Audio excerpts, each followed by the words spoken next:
The title is Sweet Children, Be Introverted, Stay in the Knowledgeful Stage, and imbibe these elevated versions, and you will then be able to benefit yourselves and other souls from the diaries of the Dadis. Daddy's diaries. Om Shanti. Each and every effort-making child, first of all, definitely has to adopt the stage of introversion. Firstly, you have to learn to turn inwards. Very hard when you're so used to being out, going out for everything. A lot of benefit is merged in introversion. It's only by having this stage that you can be unshakable, constant, patient, humble, and imbibe divine virtues and achieve a completely knowledgeful stage. Now, I'll repeat, it's only by having this stage of introversion that you can be unshakable, constant, patient, humble, and imbibe divine virtues and achieve a completely knowledgeful stage. When you're not introverted, you cannot achieve a completely knowledgeful stage. This is because if you don't imbibe the elevated versions that you hear personally, and you don't go into their depth, you have to go deep into this. You have to contemplate this knowledge, think about it deeply. Baba would call that churning. You cannot achieve a completely knowledgeful stage. You have to go deep into the self to figure out what knowledge means. This is because if you don't imbibe the elevated versions that you hear personally, and you don't go into the depths, but just repeat the elevated versions you hear, just say it, repeat it, listen to it, hear it, but don't go deeply into it internally in your mind, your heart, your intellect, then those elevated versions are just simply versions. Not much different than anything else human beings say, but this is way deeper than that. If the elevated versions are not heard in a knowledgeful stage, so a soul conscious knowledgeful stage while you meditate before Murli, then Maya's shadow gets cast, the ego, the shadow of your ego gets cast on those elevated versions and changes it before the soul fully hears it. That's body consciousness. It's instantaneous. Baba will even, you heard him say something similar. You experience, you feel, you experience Baba very closely, and then by the time Murli's over and you walk out of the room, you're forgetting and losing it already, the feelings. You slip back into body consciousness immediately. Just words Yeah. doesn't do anything. I tell you that all the time. When you simply repeat the elevated versions you hear, they're influenced by the impure vibrations of Maya, and then instead of you and others benefiting from them, loss is experienced. Because the key is to feel what Baba's saying. And for that, you need to know Baba better, you need to have experiences in yoga, and you need to deeply apply and understand the knowledge. Therefore, O children, become completely introverted. And Baba's giving you direction or blessing. Your mind is like a temple, so you should keep it clean like you would a temple to God. Just as you always have fragrance in a temple, in the same way, only when the temple of your mind becomes, what should it become? Pure. Pure. Pure. Will pure thoughts emerge. Pure is a state of silence. This is why it's important to have that awareness of what the meaning is. It's not that silence isn't pure, but for most people, silence is no thoughts, and that isn't pure. Only images of pure deities, not devils, are kept in a temple. In the same way, each of you children should decorate the temple of your mind and heart with the idols of, not physical pagan idols, that's what Hindus do, of your divine virtues. So no physical idols, no people, the idols of your own divine virtues. This is what God said. People then went and looked for virtuous people and started worshiping them. Those virtues are colon. So he's going into detail of what you should be the embodiment of in your mind. To be free from attachment. Why? Because attachment is an evil spirit, it's a devil, it's a vice. Free from greed. Free from fear. Very important. If you're not free from fear, the other vices, evil spirits, return. And to be patient and egoless, because these are your true divine qualities. It's the truth about who you are as an angel and a deity. You children have to make the temples of your minds very bright and very clear. You should have light in a temple. Nobody sits in a temple in darkness. Nobody wants to sit in darkness. There's light. Even in a church, they light candles, and the altar is under light, right? That is clear, bright, clear means completely pure. Only when those temples of yours become that bright and clear can you go to your very loving, bright and clear paradise, heaven. You're now trying to make your minds completely bright and also to control your physical senses and your minds. Inability to control your mind, your physical senses, is therefore what keeps you attached to the world, and therefore you get affected by the negativity and impurity of the world, which are all influenced then, your sense organs and your minds get influenced by the vices. Not only does each one of you have to serve yourself by becoming pure, you also have to do this divine service of others, help them become pure. In fact, the meaning of doing service is very subtle and very deep. Doing service is not just cautioning someone about a mistake. No, you have to send them subtle vibrations with the power of yoga and burn away their impure thoughts. So as teachers, you guys can do that part. And nobody else can do that, only BKs who understand this stuff. This is most elevated true service. Along with that, you also have to pay attention to yourselves. So you don't just teach them, you have to send them pure love, pure feelings, etc.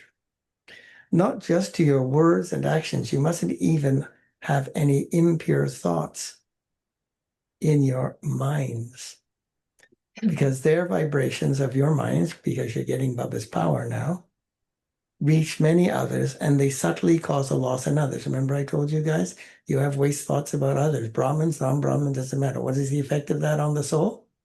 Which is why it gets you karma. If you have all these waste thoughts about others, they lose power. You lose power because of making other people lose power. Because their vibrations reach many others and subtly cause a loss, which would then create burden on you for creating those vibrations and transmitting them.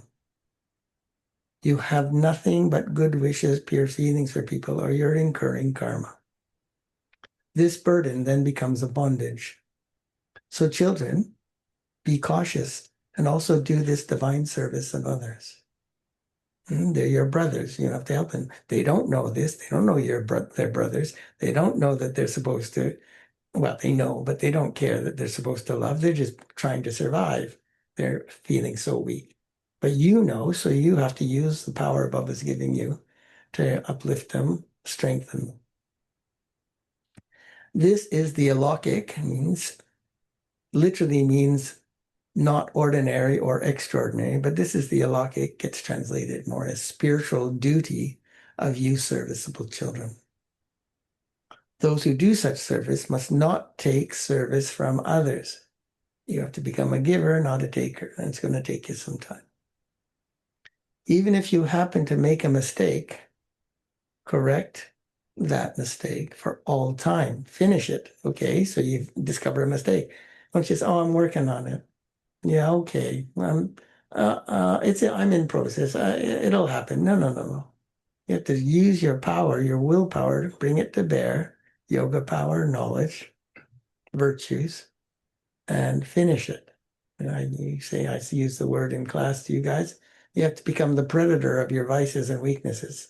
It's not enough to say I'm going to try. Even if you happen to make a mistake, correct that for all time with the power of your intellects. What do you have to emerge in your intellect? What power? What power are you supposed to fill your intellect with? The power of yoga. An intense effort maker instantly realizes this about vibrations spread and affect others as soon as he receives even a little signal, and then catches the signal and transforms himself and pays proper attention as he moves along from then on. He wakes up and he says, oh my gosh, what am I doing? And then he makes effort and he changes himself. This is the duty of all you children with broad intellects. Of course, when you're new, of course we cut you slack. You don't know how to do this stuff yet. This is the duty of you children who have broad intellects. O breath of my life, there is deep significance in completely sacrificing your bodies, minds, and wealth. Well, how do you sacrifice your body if you fall asleep? Because when you fall asleep, what are you saying? What's the attitude internally? It's my body. What did he say? Completely sacrificing. It means he said the other day, remember? Get rid of the I, me, mine of body consciousness. It's not your body. You have to start considering it to be Baba's body, who has lent it to you in this last birth for you to do the elevated task of self-transformation and world transformation. Sacrificing the ego of your bodies, minds, and wealth into this imperishable sacrificial fire of knowledge, of truth, of self-sovereignty, created by the Supreme Soul. Who created this sacrificial fire? God did. And the moment you say that you have sacrificed your body, mind, and your wealth, that is, you've surrendered everything into the sacrificial fire and died a lie, died the ego death, then from that moment, nothing remains yours. It's not yours. It's the ego of its mind that is causing all this.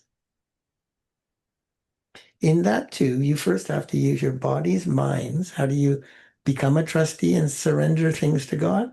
First have to, before you could surrender even, you have to first use your bodies and minds fully for doing service of others. Now that's going to take some time, but that's the journey you have to take to get to trusteeship, right? By using your body, mind, wealth to benefit others, you start to accumulate good karma. Then you'll have the strength to do what Baba's asking. When everything is for the yajna, for the sacrificial fire, and for God, then there can be nothing left for yourself, and you cannot even waste any wealth. And that incurs karma. To waste your wealth means if you waste wealth, you obviously don't value your wealth, but you work so hard to accumulate that wealth, but you're wasting it. So what's that say about yourself? You have no value for yourself. You don't use things properly means it comes from not valuing the self. Baba doesn't, he does, but he doesn't usually speak quite this strongly in the Abhiyat Murli. So this is the diaries from the old days when the daddies heard. And I told you how much more direct Baba was in those days than the Abhiyat Murlis that you hear nowadays, right? They don't use those Murlis for the kids today because they can't handle it. But those were the Murlis I listened to, which is why our generation was stronger. And even within our generation who heard those Murlis, so many of them left. They didn't have the faith, didn't have the courage, whatever it was. Even your mind cannot run after impure and sinful thoughts. You should not be repeating your obsessive compulsive attachment behavior to your vices because you have surrendered your mind to God. That's the benefit of surrendering. You say, oh, I don't know. Those of you who are at 10 plus, you should be contemplating seriously surrendering. You should have figured it out in year 5, but by year 5. But Baba's patient, he gives you time. But your aim is to detach from this world, and for that you need to attach yourself to God, and you have to let go of these weaknesses and selfish desires and whatnot, right? Because you have surrendered your mind to God. God is anyway the being, capital B, of purity and peace. Because of this, impure thoughts are automatically quietened, reduced, diminished, weakened.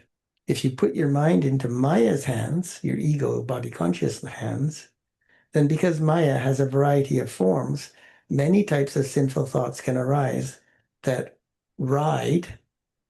exist within your mind. Comma. They ride within your mind the horse. So they're riding on the horse of your mind. If any child even now still has sinful thoughts, you can understand that his mind has not been completely sacrificed. That is, his mind does not completely belong to God. Therefore, full renunciate children now understand those deep secrets, and they become detached observers as an effort to get to detachment from the body, whilst doing everything. And observe yourselves and move along with great caution, great care, not fear, caution, care. Gopi Wallabh, a title for God, the father of the gopis. Gopis are the intoxicated deities who listened to the flute of Krishna, which is the Murli, and danced in super sensuous joy.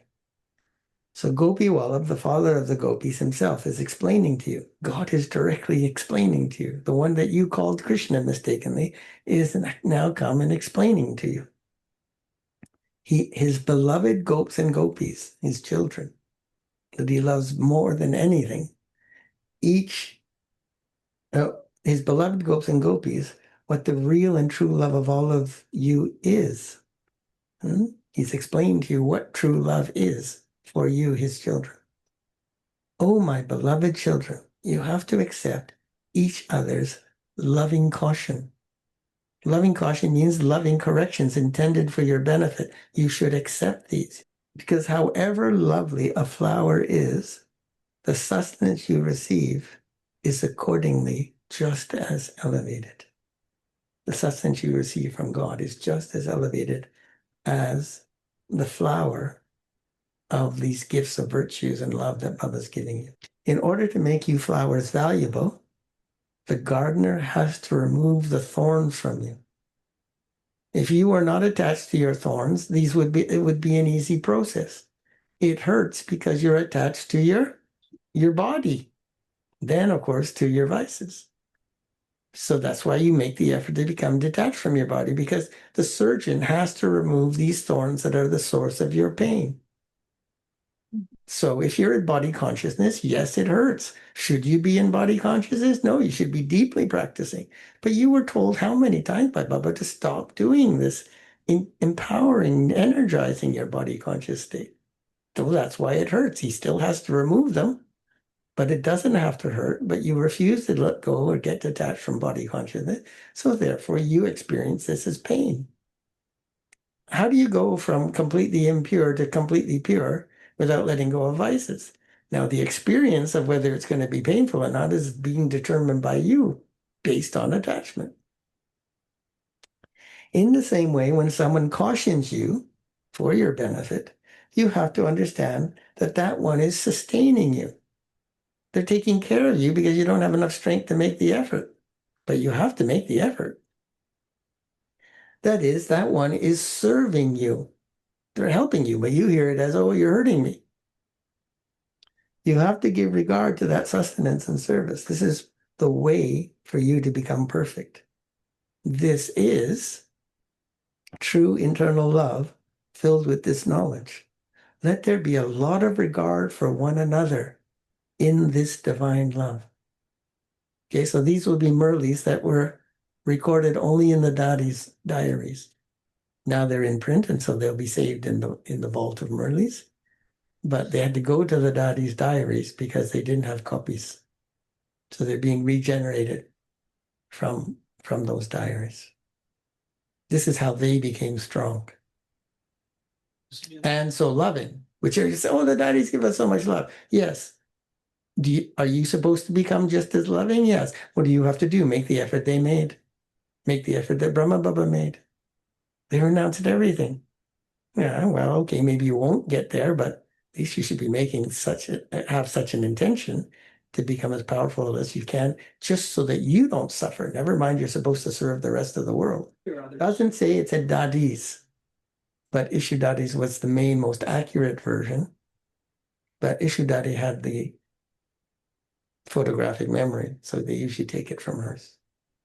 Let there be a lot of regard for one another in this divine love. Plus, she knew how to take some version of shorthand. So therefore she could get every word, right? In each aspect, you have to caution yourself first. This is a very sweet and humble stage to be able to give correction with benevolent feelings and to receive correction. You need to be humble. By moving along with love in this way, it's as though you will internally experience those beautiful days of the golden age. So why, If everyone was humble, why would Baba have to say to the children after he gives a harder Murli? He has done that. You heard him say, why would he have to say, Baba's not trying to hurt you. He's trying to explain to you. But all the children are going, oh, they're hurting. Why is Baba being so mean today? If he doesn't tell you what the problem is, how are you going to address it? We'll just hold each other's hands, sing kumbaya, and everything will be wonderful. Look at your world. That's why it's not wonderful. It's all attachment. It makes everybody weak. By moving along with love in this way, it's as though you will internally experience those beautiful days of the golden age of paradise when you get over these vices. There, this love will be natural. Everybody will love that way in golden age.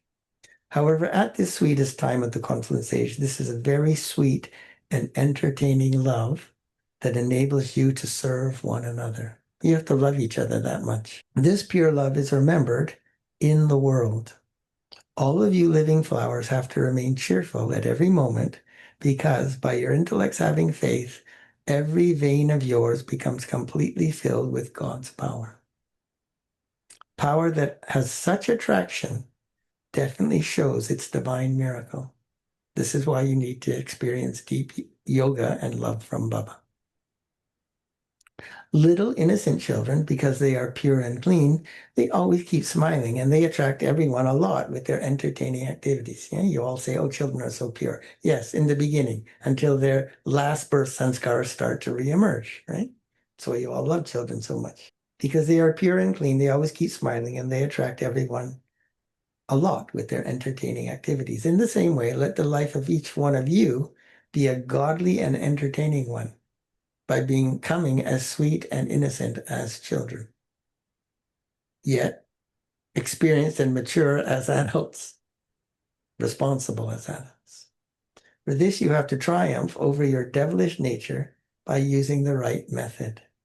When you see someone who is influenced by the vice of anger coming towards you, become an embodiment of this knowledge and continue to smile with the sweetness of a child.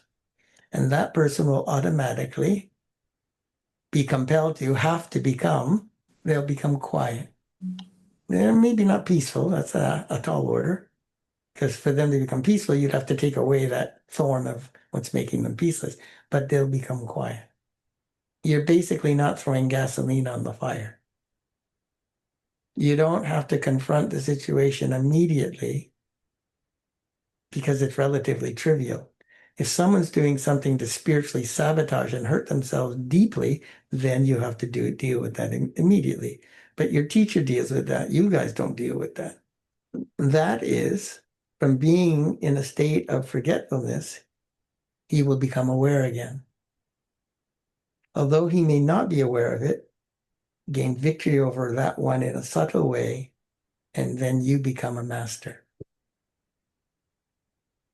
So he's not aware of it, but you became victorious over them because you did not let your buttons get pushed and react in body consciousness. This is a most elevated way of being a master as well as a child. Just as God is the perfect form of this knowledge, in the same way, he is also the perfect form of, what did he say the other day in the Murli? I keep reminding that's such a beautiful point for me. Perfect knowledge is Love. He is also the perfect form of love. To love perfectly, you have to be the embodiment of knowledge. That's why you study the Murli. Both qualities are merged in God, but first is this knowledge, and then second is love. You don't get to love first without knowledge, because knowledge has to make you powerful and detached. Then you can feel the love. So many go scrambling, and he said this the other day, scrambling after love, and they have no power, so what happens? Attachment. They just get attached. Nobody likes to deal with this reality. If you're weak, you can't get rid of attachment. You just want people to love you and sustain your attachment. No, you have to eliminate your attachment. You can only do that with power of knowledge and power of yoga. So knowledge comes first because knowledge teaches you to have have yoga. Yoga, the love you get from yoga, then allows you to do the transformation. If someone becomes an embodiment of love without first becoming the embodiment of this knowledge, such love would take that one into an impure account Hmm? Because the love is attachment and it creates a karmic account, karmic bondage. So merge love and first of all, become an embodiment of knowledge. Merge love, get detached from wanting love, conquer that deep desire, work on knowledge and strengthen it, deeply understand it. Okay, and this is why people don't get it. They say, yeah, but all your relatives don't know this. And they say, but you've become so detached. It's like you don't have any feelings or love or anything anymore. No, you're just trying to purify it. And to do that, you have to first become detached. So they get threatened because you're not giving them their meds anymore. And of course, there's a reaction. So you have to sit and explain this to them. It's not that you don't have loving feelings. You just realize that your love is impure. And you need to do that. So you need to become introverted. Then you see everybody's codependency button gets pushed.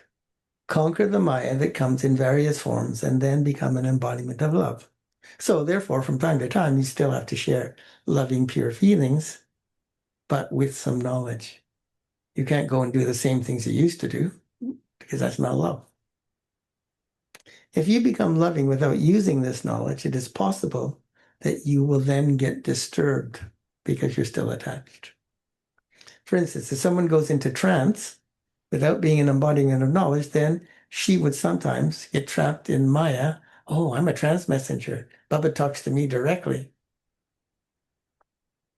This is why Baba says, oh, children, this trance is also can be a cotton chain, a bondage because of ego. There's so few people who can go into trance and receive Baba's message. If you have ego, your ego is going to get even bigger when you have specialties like that. That's why you have to become a trustee. It is not my gift. That's what they have to practice. However, when you first become an embodiment of this knowledge and then go into trance, there will be great enjoyment. So first is this knowledge, and then comes trance. The stage of being full of this knowledge is more elevated than the stage of being in trance. Now, that being said, in the old days, and why did Baba have to say this? Because they were going into trance without knowledge. Baba would give them drishti, they all went into trance, right? But then he had to correct that and show them, yes, but you have to be soul conscious even though you have this gift. The stage of being full of this knowledge is more elevated than the stage of being in trance. If you're very good with knowledge, you can have similar realizations and experiences in yoga than the trance messengers have when they go into trance. This is why, children, you first have to become embodiments of this knowledge and then let the love emerge. So this is connected to what I shared with you the other day, Dan. You can have experiences of yoga, but if you're not master knowledgeful, you can't come to the right conclusion or understand the experience. You need deep knowledge to understand what Baba's saying. Love without this knowledge in this effort-making life brings obstacles. Let the state, because it's irresponsible, the knowledge has to control the way you express the love. The stage of attached observer is very entertaining, sweet, and beautiful. Everything in your future life lies in the future lives, golden age life, depends on this stage of being a detached observer and being entertaining, sweet.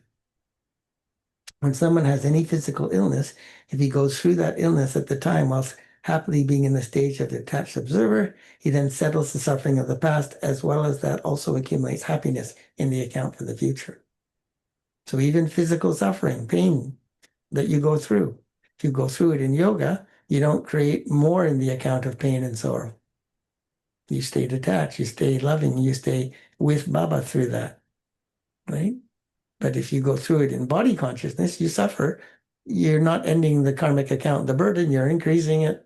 This happy stage of a detached observer has a connection with both your past and your future. By understanding this secret, none of you would say that this beautiful time of the confluence has gone by in just settling your karmic accounts, paying off your debts, settling through pain. It's not really settling, right? Karma yoga is you're not suffering. You're so happily lost in love and the fortune you have to do things for. How else could you overcome the pain of your body? By understanding this secret, none of you would then say this beautiful time has gone by just settling karmic accounts. No, this alone is the most beautiful time of making effort during which both tasks are being accomplished perfectly. The intense effort makers must accomplish both tasks and experience supersensuous joy. Both tasks means settling the karma whilst accumulating happiness for the future lives. It's two tasks in one. The intense effort makers, all who accomplish both tasks, experience supersensuous joy and bliss. Happiness that takes them beyond their senses, supersensuous joy. You children have to have full faith in every aspect of this huge variety drama, because this predestined drama is absolutely faithful. The drama, the predestined cycle, is absolutely faithful to the truth. And if you are soul conscious, it's absolutely faithful to you. If you follow the rules and stay in soul conscious remembrance company of Baba, the drama cannot, right? Destruction has to come at the end of the cycle. Does that mean it's bad? No, it's only bad if you're attached. So if you are faithful to the drama and follow Baba's directions, then that destruction will not hurt you. How can that not be a benevolent action of God? So the drama is absolutely faithful to the truth. Look, this drama makes every living human being, animal, play their parts perfectly. It's so perfect, it has to repeat identically. So it's just your subjective opinion, because you're in pain, diminished body consciousness, ego, that you don't like some aspects of the drama that you sowed.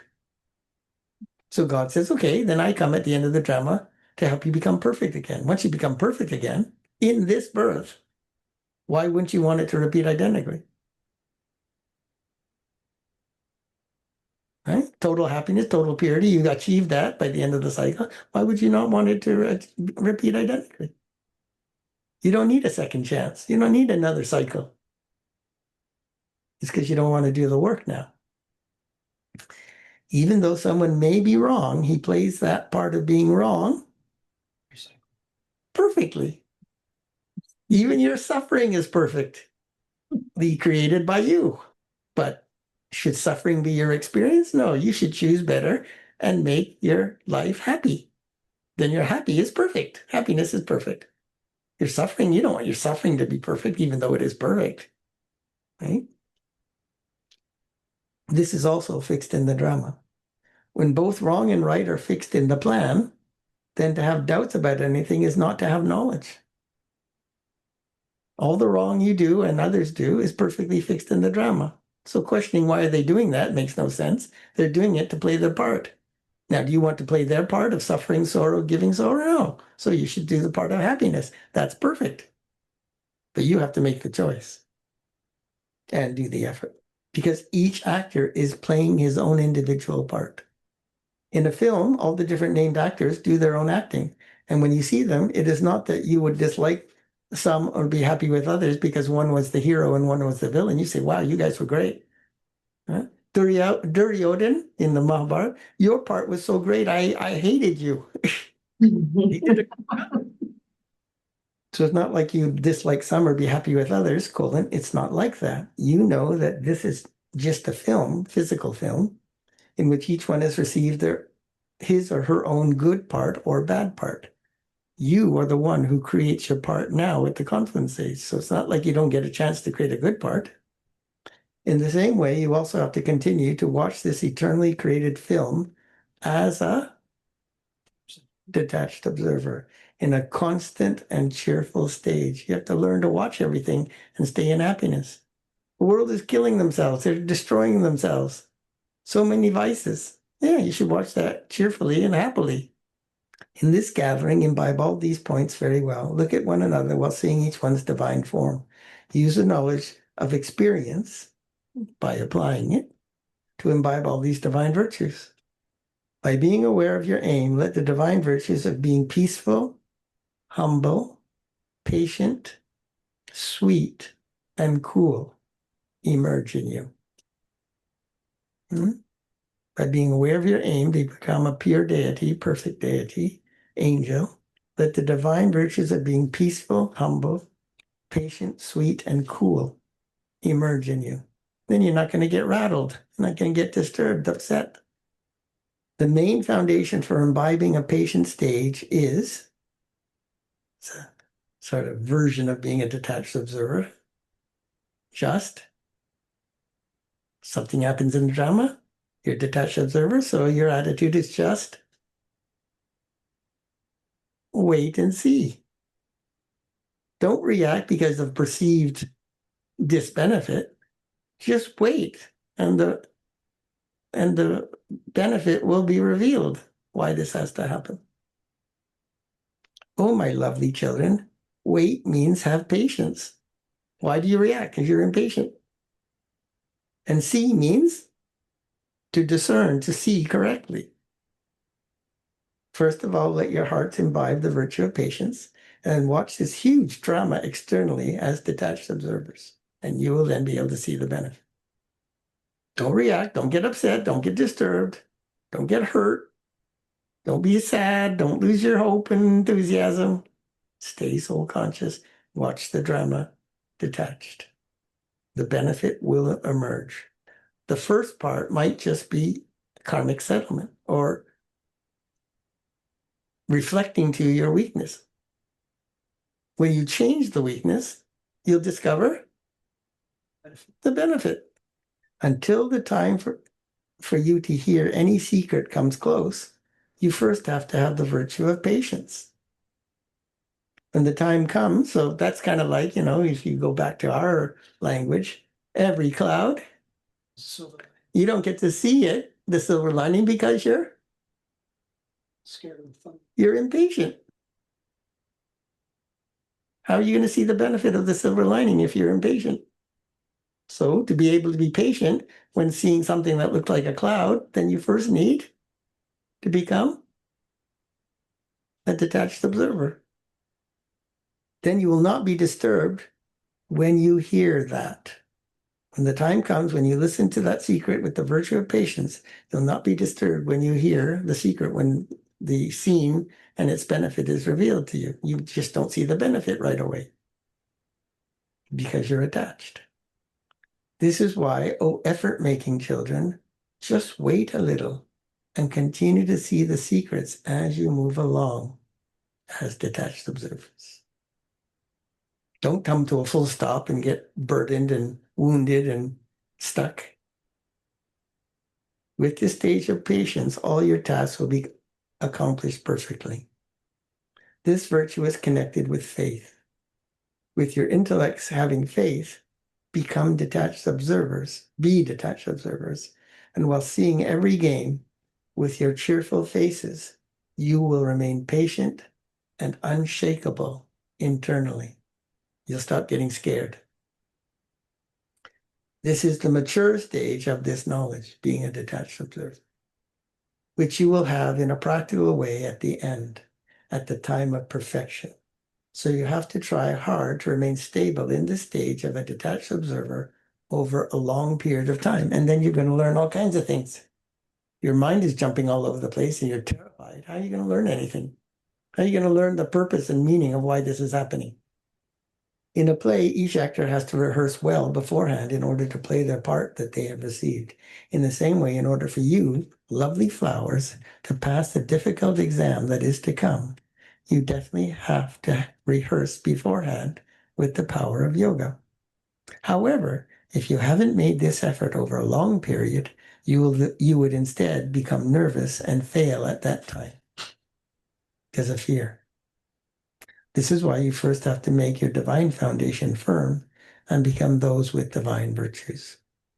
By remaining stable in the stage of being an embodiment of this knowledge, you automatically have the stage of being an embodiment of peace. So first embody knowledge, then the peace will come. When knowledgeful children sit together to listen to the Murli, an atmosphere of peace is created all around them. Because when they listen to these elevated versions, the versions penetrate them deep inside. So when you are embodiment of knowledge, you create peace in the atmosphere. This is the power of the center. Learn to become detached observers. Because of these going deep, the elevated versions, Bubba's Murli points, going deep into them, they then experience deep, sweet silence. The power of truth, the power of the purity of this knowledge will bring you deep peace. For this, you don't have to sit and make any special effort, but by being stable in the stage of the embodiment of knowledge, you'll automatically develop this virtue of peace. When you children wake up in the morning, you must sit in solitude and waves of pure thoughts will emerge, deep silence. That's what you're supposed to experience and practice at Amrit Vela, early morning meditation. And that time, your stage has to be that of being completely beyond. Then, by your stabilizing in your original pure thoughts, all other thoughts are quietened automatically, and your mind becomes peaceful. You definitely need some power in order to be able to control your mind. So that's why you have to have powerful Amrit Vela meditation. If you miss Amrit Vela, then you don't get the power. How are you going to be able to control your mind? So then you're going to get attacked by Maya and body consciousness the whole day. For this, imbibe pure thoughts for your aim. When your intellect has yoga according to the disciplines, according to the methods and explanation Baba's given, you will naturally have the stage of becoming free from any other thoughts. And then you'll experience peace and power. Acha, to you sweetest beloved, long lost and now found children, to you children who are the garden of knowledge, to you stars of knowledge, love, remembrance, and good morning from the mother, the father, Bap Dada. The spiritual father says namaste to you spiritual children. And The spiritual children say namaste to the spiritual father. Our daddies taught us to do that, so we say it as partially remembering that they're with us still in spirit rather than form. And they said that to Baba too when Baba would come live. Essence for Dharna. Number 1, use your awareness of your aim to imbibe all divine virtues, such as being peaceful, humble, patient, sweet, and cool. This is the summary of the main points of the Murli. Use your awareness of your aim to become an angel, deity, pure, to imbibe all the divine virtues, such as being peaceful, humble, patient, sweet, and cool, etc. And if you wanted to do extra work, you would churn the relationship between being sweet, how it's connected with peace, how it's connected with humble, how it's connected with patience. Then you start to create this map in your mind of the virtues and how they're all connected to one another. And then you start using more than one virtue at a time. 2, with your intellect having faith, watch this play as a detached observer with a cheerful face and become patient and unshakable internally. You have to work hard to remain stable in the stage of a detached observer over a long period of time. With your intellect having faith, watch this play as a detached observer with a cheerful face. But you need the Sakar Murlis because they tell you all the things you actually have to practice. Right? So that's what gives you the discipline, the strength, the structure. And practically how to come closer to Baba, how to remember Baba, how to, all the different relationships you have to create with Baba. All that detail is given in those Murlis. With your intellect having faith, watch this play as a detached observer with a cheerful face and become patient and unshakable internally. You have to work hard to remain stable in the stage of being a detached observer over a long period of time. And then always remember, just out of humility, that even if you think you understand, you don't really understand. So remember he said this point the other day? He said, if you can't apply it, it means you didn't really understand it. Remember, to apply it means to understand it, he said. True understanding is to apply it, right? Is realization, which leads to transformation. So something you obviously was not understood, or the transformation would have been instantaneous. That comes from realization. Perfect understanding is needed for perfect realization. And that makes easy transformation. So he says you have to work hard, not labor, but work hard, work intensely, to remain stable in the stage of being a detached observer over a long period of time. You have to work intensely, deeply. Blessing. May you follow one path and have all relationships with the one, capital O, with God, and then thereby become a perfect angel. Become a perfect angel, you have to have all relationships with God. Keep your intellect, like no human being should pull you away from God. Obviously, that's problematic. Keep your intellect in the company and relationship of the one Father in the incorporeal as well as the corporeal forms. Incorporeal means his point of light form. Corporeal form means when he's in the body of Brahma, in the physical form, but also now that Brahma is Avyat and in the subtle region, Bhakdara in the subtle form of Brahma. And you'll become an angel. Those who have all relationships and all connections with the One are angels all the time, not sometimes angels, part-time angels. Those who have all relationships and all connections with the One are angels all the time. Just as the government puts up a board on the road, this road is blocked, closed, detour, right? In the same way, you should block all roads so that your intellect stops wandering all over the place, wandering around. Yeah. Close the roads. Road closed. Road to Maya closed. But Dada's direction order is, first of all, close all the paths, close all the roads, close all the margs. And by doing this, you will easily become an angel. Slogan. Constantly to have zeal and enthusiasm for doing service is the means to remain safe from Maya. Constantly to have zeal and enthusiasm for doing service is the means to remain safe from Maya. Avyat signal. Imbibe the virtues of sweetness and humility to become great.